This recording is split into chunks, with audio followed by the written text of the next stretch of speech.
चले तो पिछले हफ्ते कमल विहार में जो एक कपल की डबल मर्डर का केस हुआ था वो हम फाइनली सॉल्व कर पाए हैं। तो इसमें हमने 3 अरेस्ट करी हैं। ये 3 लोगों के द्वारा किया गया मतलब इस हत्या को अंजाम दिया गया था, जिसमें से मुख्य रूप पे एक देवेश नाम का लड़का है जो जिम चलाता था, और जो हमारे मृतक हैं संजय जी वो वहाँ पर जाते थे। एंड आपस में इसकी कोई पुरानी रंजिश भी रखता था ये संजय जी के प्रति। तो फिर इसने सोचा हुआ था अपने दिमाग में कि मौका मिलते हुए कभी बदला लूंगा। और ये जब फिर इसने सोचा कि इन दोनों की हत्या करनी है, तो इसने पैसों का लालच देकर अपने बाकी 2 साथी, जिसमें मन्नी उर्फ साहिल और सुनील नाम के 2 लड़के हैं, उनको इसने अपने साथ शामिल किया। और इन तीनों ने पहले जो भूमिका बनाई उनके घर में एंट्री लेने के लिए, वो ये थी कि 3-4 दिन से वो इनको अप्रोच कर रहे थे कि जी हम आपका फर्स्ट फ्लोर पे जो रूम्स आपने बनाए हुए हैं वो हम किराए पे लेना चाहते हैं। तो ये एज पोटेंशियल टेनेंट्स उनके घर एक आध बारी होकर भी आए, प्रॉपर रेकी करके रहे। और फिर फाइनली वेडनेसडे 28 अगस्त की रात को ये लोग गए कि जी हम कुछ सिक्योरिटी डिपॉजिट वगैरह दे देंगे, बात फाइनल कर लेते हैं। तो इसके चलते उनको एक फ्रेंडली एंट्री मिली उनके घर में, और इन्हें मौका देखते ही फिर दोनों हस्बैंड वाइफ का मर्डर कर दिया। पैसे के लेन-देन का भी कुछ बताया जा रहा है, इस तरह की बातें सामने आ रही है कि लेन-देन था इनके बीच। जी पैसों का लेन देन नहीं था, बट देवेश की कोई फैमिली मेंबर का कोई पुराना लेन देन था जिसके चक्कर में इसकी रंजिश थी। तो उस रंजिश के चलते वो सेटल करने के लिए, बदला लेने के लिए इसने ये प्लान बनाया था। कब से चली थी प्लानिंग? जी प्लानिंग, अब रंजिश इसकी कितने सालों पुरानी थी उसके बारे में कोई पुष्टि नहीं कर सकते, पर जो इकट्ठे हुए हैं। हाँ जी, ये 4-5 दिन से कर रहे थे। जैसे जैसे इनके संपर्क में आए कि जी हम आपका मकान किराए पे लेना चाहते हैं, तब से आप मान लीजिए कि ये पूरी भूमिका बना रहे थे। फोन वगैरह लेकर गए थे, वहां से कुछ बरामदगी हुई है? अभी जी हम इनको बस मजिस्ट्रेट के सामने पेश करके रिमांड लेंगे और फिर सब्सिक्वेंट रिकवरी कोई करेंगे। हथियार मिला है उनके पास? अभी नहीं मिला है, बट इनने अपने कन्फेशन में बहुत सारी चीज़ें शेयर की हैं।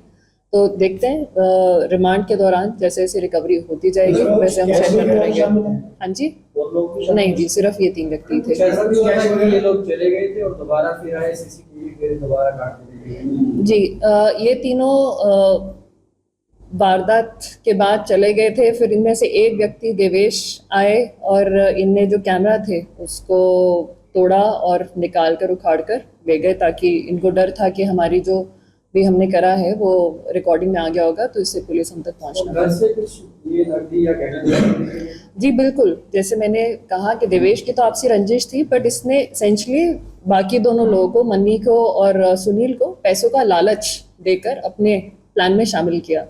तो बात यही हुई थी कि जो हमारे मृतक है मिस्टर संजय जोशी, वो एक बढ़िया उनका फाइनेंस का काम था। तो इनका अंदाज़ा था कि उनके घर में काफ़ी सारा कैश या सोना मिल सकता है।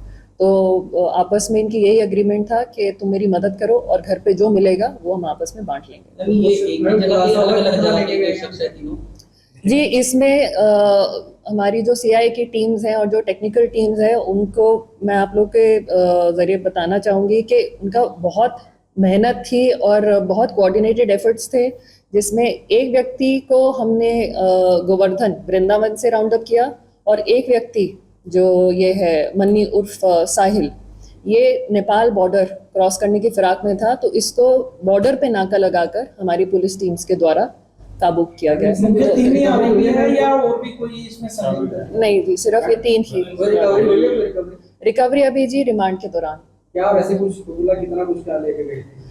जी इनने कुछ बताया नहीं है कि लगभग इनका कहना है कि 50-60 हज़ार रुपए थे और कुछ सोना था, बट सोने में क्या क्या था, कितना वजन का था, वो अभी हम जब जाएंगे मौके पे इनके थ्रू डिमार्केशन होगी तब रिकवर करने की कोशिश करेंगे। उस में इन्होंने कुछ बताया कि संजय की हत्या किस हथियार से की गई? जी देवेश का कहना है कि ये ऑलरेडी एक चाकू लेकर गया था, तो इसने मौका देखते, इनफैक्ट आप मतलब देवेश को देख सकते हैं क्योंकि बॉडी बिल्डर था तो काफ़ी हट्टा कट्टा था। तो पहले इसने उसको काबू में किया, संजय जोशी जी को, उनका गला दबाया, और फिर उसके बाद जो ये चाकू लेकर गया था उससे इसने उनके छाती पर स्टैब करा।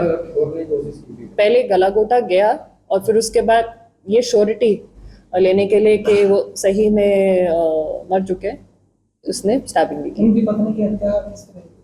जी, पत्नी की हत्या को अंजाम बाकी दोनों के थ्रू दिया गया था और उन्हें प्रेस की तार थी उससे गला घोटकर मारा गया। मैडम सुनने में आया कि 2 साल पहले दिवेश जो जिम वाला लड़का है इसके भाई ने किसके संजय के चक्कर में फांसी लगाई थी कर्जे के चक्कर में। जी, हो सकता है क्योंकि उसका वही कहना है ये कि मेरी आपसे रंजिश थी तो मैं बदला लेना चाहता था। अब उसका क्या कारण है वो भी दौरान तफ्तीश और पता चलेगा रिमांड में।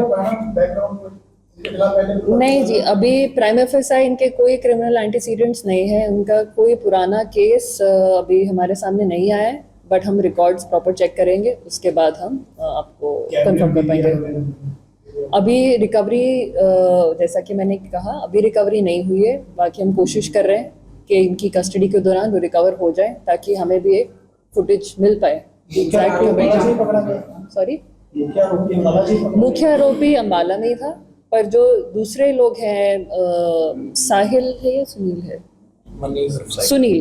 सुनील जो है जो राजस्थान का है वो गोवर्धन वृंदावन से मिला था, और मन्नी उर्फ साहिल ये पहले वैष्णो देवी की तरफ जाने लगा था, फिर इसने नेपाल बॉर्डर क्रॉस करने की कोशिश करी तो इसको वहीं पर नाका लगाकर हमने बॉर्डर पर गाड़ी से गई है, बाय ट्रेन या बाय बस, कैसे गया बताएं। जी सर, ये आई थिंक नेपाल वाला जो है वो बाय बस गया है उस तरफ, और ये शायद ट्रेन से गया था।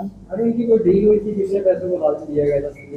जी, ऐसी कोई क्लियर कट डील नहीं हुई थी, उनका बस ये कहना था कि जी वहाँ पर क्योंकि फाइनेंसर हैं, फाइनेंस का काम करते हैं तो काफ़ी पैसे और जेवरात मिलने की उम्मीद है, तो जो भी मिलेगा हम आपस में बांट लेंगे। संपर्क में कैसे आया उन दोनों? देश दुनिया की हर खबर सबसे पहले देखने के लिए फॉलो करें Dainik Savera TV, YouTube, Facebook, Instagram, X और व्हाट्सएप चैनल पर।